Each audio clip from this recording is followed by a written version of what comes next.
Amigos e amigas, vamos a mais um momento da liturgia da palavra, que eu transmito sempre nos meus endereços telemáticos. @Paulo Roberto Maciel, Maciel 7919, Paulo Roberto Maciel 6 /. Temos também o blog repórterpaulomaciel.blogspot.com e facebook.com/Paulo Maciel da rádio. Liturgia referente ao dia 3 de dezembro de 2025, terça-feira, dia de São Francisco de Assis. Aliás, São Francisco Xavier, presbítero, porque tem São Francisco Xavier e São Francisco de Assis. Neste caso aqui, 3 de dezembro, é São Francisco Xavier, presbítero, ou seja, padre, dentro da semana do Advento, no ano litúrgico A. Começou o ano litúrgico A, quando se dá mais ênfase ao Evangelho de São Mateus, e a cor neste dia, a cor dos paramentos litúrgicos é branca, conforme eu estou simbolizando com esse lenço do pescoço e também com os óculos. No rito temos o ofício da memória. Eu sou leitor e animador litúrgico na Igreja de Colatina, Paróquia Central. Primeira leitura, então, leitura do livro do profeta Isaías, capítulo 25, versículos do 6º ao 10º. Naquele dia o Senhor dos Exércitos dará neste monte para todos os povos um banquete de ricas iguarias regado com vinho puro, servido de pratos deliciosos e dos mais finos vinhos. Ele removerá neste monte a ponta da cadeia que ligava todos os povos, a teia em que tinha envolvido todas as nações. O Senhor Deus eliminará para sempre a morte e enxugará as lágrimas de todas as faces e acabará com a desonra do seu povo em toda a terra. O Senhor o disse: naqueles dias se dirá, retificando, naquele dia se dirá: este é o nosso Deus, esperamos nele, até que nos salvou. Este é o Senhor, nele temos confiado. Vamos alegrar-nos e exultar por nos ter salvo. E a mão do Senhor repousará sobre este monte. Palavra do Senhor, graças a Deus. Agora o Salmo responsorial é o Salmo 22 na Bíblia Vulgata ou 23 na Bíblia de Jerusalém. Versículos do 1º ao 3º A, 3º B ao 4º, 5º, 6º, refrão, 6º CD.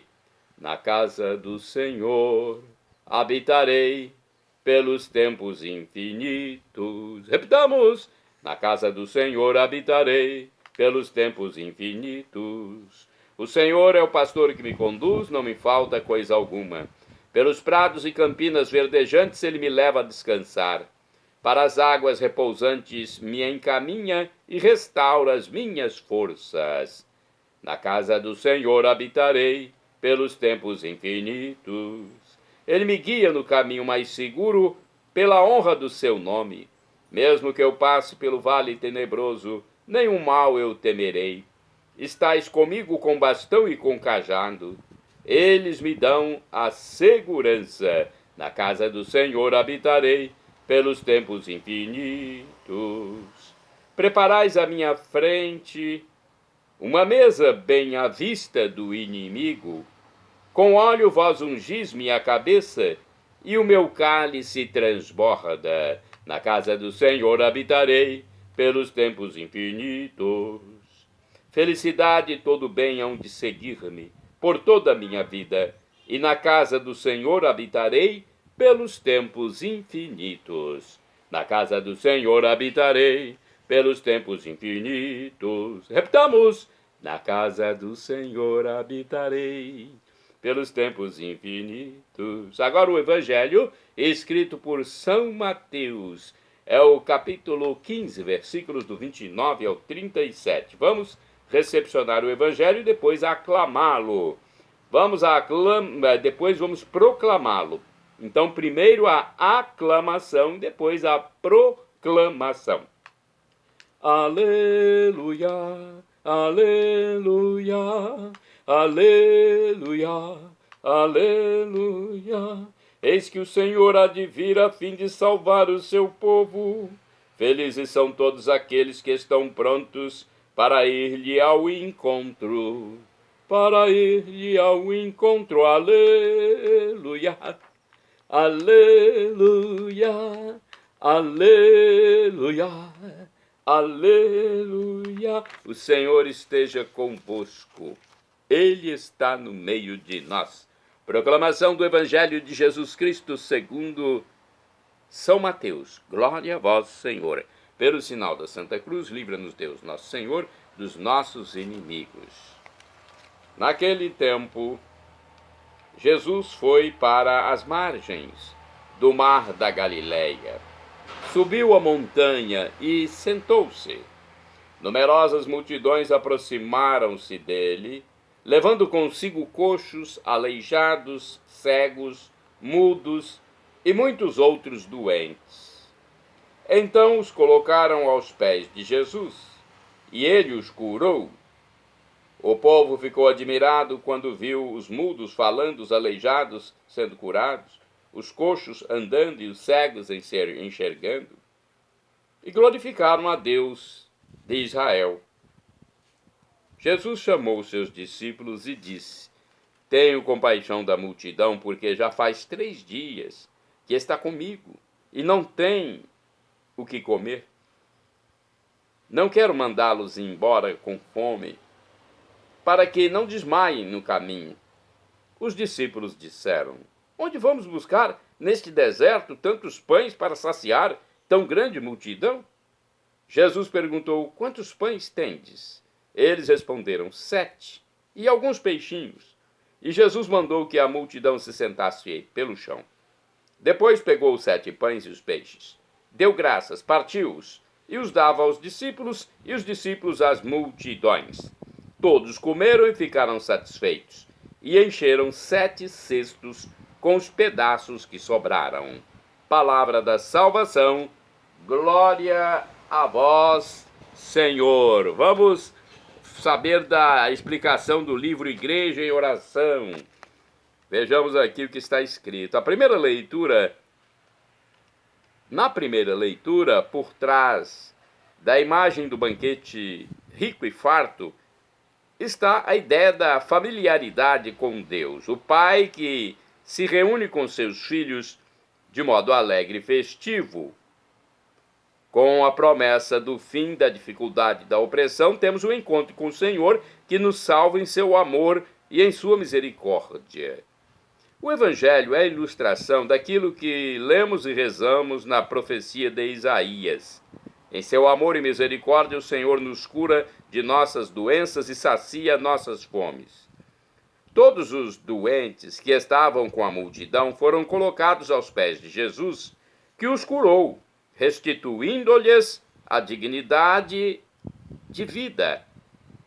Depois disso, o Senhor percebe a fome das pessoas que o seguiam, sente compaixão por todos e multiplica os poucos pães e peixes que ali havia. Além de saciar a fome material da multidão, Jesus prenuncia o banquete da Eucaristia, único alimento verdadeiro e eterno para o seguidor e discípulo de Jesus. No Advento, quando nos preparamos para acolher o Senhor que vem no Natal, devemos também perceber as ações de Deus, ações estas que também nos curam e nos alimentam, dando-nos força no caminho e salvando-nos em nossa existência. Uma reflexão aqui do livro Palavra e Vida, sobre Mateus capítulo 15, versículos do 29 ao 37. Diz o seguinte: brincando se diz às vezes que a companhia de Jesus, no princípio de sua vida, foram os animais da estrebaria onde ele nasceu. Segundo o Evangelho de hoje, os que seguem Jesus são os últimos dos últimos. Levam-lhe seus enfermos, os cegos, os aleijados, os surdos mudos. os surdo-mudos. Esses contavam com muitos recursos para decidir a seguir Jesus e depositar nele sua esperança. Humanamente era perda de tempo, mas Jesus deposita nele seu olhar, cura-os, alimenta-os e os atende em suas necessidades. Salva e transforma aqueles marginalizados em pessoas com dignidade. Vamos aos santos do dia. Dia 3 de dezembro é dia de São Francisco Xavier. Atenção, você que é presidente da celebração da palavra ou celebração eucarística do grupo de oração. Hoje é dia de São Francisco Xavier. A missa deve ser feita em sua homenagem. A celebração deve ser em sua homenagem. Ele nasceu, São Francisco Xavier, nasceu em 1506 no Castelo de Xavier, na Espanha. Estudou em Paris, onde conheceu Santo Inácio de Loyola, formando com este o primeiro grupo da Companhia de Jesus. Aos 35 anos foi enviado como missionário para colônias portuguesas nas Índias Orientais, sendo Goa o centro de suas atividades. Dali passou para o Japão, onde constituiu o primeiro núcleo de cristãos. Morreu a caminho da China na ilha de San Juan, aos 46 anos de idade. É, juntamente com Santa Teresinha do Menino Jesus, padroeiro das missões. De acordo com o site do Vaticano, São Francisco Xavier teve 46 anos de vida, dos quais 11 em missão, considerado, portanto, o verdadeiro gigante da evangelização. Na sua existência breve, este religioso conseguiu levar o evangelho ao extremo oriente, adaptando-o com sabedoria ao caráter e à linguagem de populações muito diferentes entre si. Nasceu em 1506 no Castelo de Xavier, em Navarra, norte da Espanha, numa família nobre. Em 1525 foi a Paris para estudos universitários. Em 1530 tornou-se Magister Artium, mestre de artes, pronto para a carreira acadêmica. Entretanto, deu um passo a mais na sua vida de fé. No colégio de Santa Bárbara, onde estudava, o futuro santo conheceu Pedro Fabro e Inácio de Loyola, com os quais se formou em teologia. No início, suas relações, sobretudo com Inácio, não foram fáceis, tanto que o próprio Loyola definiu Francisco Xavier como o pedaço de massa mais difícil que amassou. Porém, a vocação missionária já havia lhe penetrado no coração, e na primavera de 1539 participou da fundação de uma nova ordem religiosa denominada Companhia de Jesus. Ao consagrar-se a Deus e ao apostolado, Francisco Xavier partiu no dia 7 de abril de 1541 para as Índias, a pedido do Papa Paulo III, que queria a evangelização daquelas terras na época conquistadas pelos portugueses. A viagem de Lisboa a Goa, num veleiro, durou 13 meses, que se tornaram fatigantes por causa da escassez de comida, calor intenso e tempestades. Quando chegou a Goa, em maio de 1542, Xavier escolheu como casa o hospital da cidade e passou a dormir ao lado do paciente mais grave. O seu ministério foi dedicar-se à assistência aos doentes, prisioneiros, escravos e menores abandonados. Para as crianças, de modo particular, Francisco inventou um novo método de ensino do catecismo. Pegava-as nas ruas, tocando com um sininho. Olha como é que atraía as crianças. Depois, ao reuni-las na igreja, traduzia os princípios da doutrina católica em versos e os cantava com elas, facilitando-lhes a aprendizagem. Dedicou-se por 2 anos à evangelização dos pescadores de pérolas, residentes no sul das Índias, que falavam só o tâmil. Francisco chegou a batizar 10.000 deles em apenas um mês. Sua obra de evangelização não cessou. Entre 1545 e 1547, chegou a Malaca, arquipélago das Molucas e as Ilhas do Moro.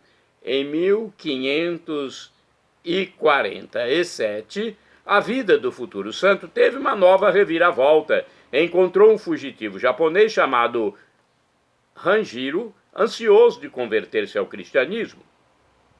O encontro suscitou em Xavier o desejo de ir também ao Japão para levar o evangelho à terra do sol levante. Ali chegou em 1549. Embora soubesse da pena de morte para quem administrasse o sacramento do batismo, o religioso espanhol conseguiu fundar uma comunidade com centenas de fiéis. A passagem do Japão para a China foi quase natural. Xavier encarou o país do dragão como uma nova terra de missão. Em 1552 conseguiu chegar à ilha de Shangchuan, de onde tentou embarcar para Cantão, mas foi acometido por uma febre imprevista. Extenuado pelo cansaço e o frio, faleceu na madrugada de 3 de dezembro. Seu corpo foi depositado num caixão cheio de cal, sem nem mesmo uma cruz como lembrança. 2 anos depois, o cadáver encontrava-se íntegro e intacto, sendo trasladado para a igreja do Bom Jesus de Goa, onde passou a ser venerado. Uma das suas relíquias, o antebraço direito, encontra-se conservada na Igreja de Jesus, em Roma, desde 1614. Olha que história, hein? Francisco Xavier, então, ele foi beatificado pelo Papa Paulo V em 1619 e canonizado pelo Papa Gregório XV em 1622. Foi proclamado padroeiro do Oriente em 1748, da obra da propagação da fé em 1904 e de todas as missões, juntamente com Santa Teresa de Lisieux, em 1927. Seu pensamento pode resumir-se em uma oração que ele sempre rezava: Senhor, eu vos amo, não porque me podeis dar o céu ou me condenar ao inferno, mas porque sois meu Deus. Amo-vos porque vós sois vós. Santo do dia 3 de dezembro, São Sofonias, foi profeta. No tempo de Josias, rei de Judá, profetizou a ruína dos ímpios e fortaleceu nos pobres e necessitados a esperança da salvação. De acordo com o site Seara Ágape, Sofonias, que significa Deus ocultou, profetizou no período de 640 a 621 a.C., durante o reinado do rei Josias em Judá. No capítulo 3, o profeta adverte o povo de Judá sobre o juízo de Deus pelos pecados, assegurando que esse juízo abrirá caminho para uma nova sociedade na qual a justiça prevaleceria e toda a humanidade adoraria ao Senhor. Após a purificação do povo, ficaria apenas um remanescente humilde que confiaria no Senhor, pois as sentenças de acusação seriam retiradas por ele. Com o juízo de Deus, Sofonias quis ilustrar que ele precisava fazer o seu povo atravessar as chamas da aflição, a fim de prepará-lo para ser uma bênção que se estenderia à humanidade inteira. Santo do dia 3 de dezembro, São Birino, bispo, morreu em 650. Foi enviado como missionário junto aos ângulos pelo Papa Honório I. Logrou a conversão do rei Sinégios e fixou sua sede episcopal em Dorchester. Santo, agora é um beato, um bem-aventurado do dia 3 de dezembro, é o beato Eduardo Coleman, mártir. Morreu em 1678. Foi secretário da duquesa de York, convertido ao catolicismo. Falsamente acusado de conspirador, foi executado durante o reinado de Carlos II. Bem-aventurado do dia 3 de dezembro é o beato João Nepomuceno de Schiederer, bispo, morreu em 1860. Foi bispo de Trento, na Itália, que em tempos difíceis ofereceu um admirável testemunho de amor pela sua diocese. Shalom Adonai é uma expressão hebraica que significa a paz de Deus, é o que eu desejo para todos vocês. El Shaddai, também do hebraico, significa Deus onipotente, Deus todo-poderoso. Ele proverá. O professor e escritor de mais de 100 livros da Igreja Católica, Felipe Rinaldo Queiroz de Aquino, em seu canal no YouTube, diz que Deus pode nos dar uma dessas 3 respostas quando pedimos algo: sim, não ou espere. Qualquer das 3 devemos acatar, afinal de contas estamos lidando com o Criador de tudo, o Criador do Universo, nosso Abba, Papaizinho do céu. E agora eu clamo Maranatá, como dizemos nós católicos, ou Maranata, como dizem nossos irmãos separados das comunidades evangélicas ou protestantes. Não importa a pronúncia, o significado é o mesmo. Vinde, Senhor Jesus. Um dia ele voltará e será o juízo final. Seja batizado, arrependa-se dos seus pecados e acredite em Jesus como Deus, e nos encontraremos na parousia com corpos glorificados.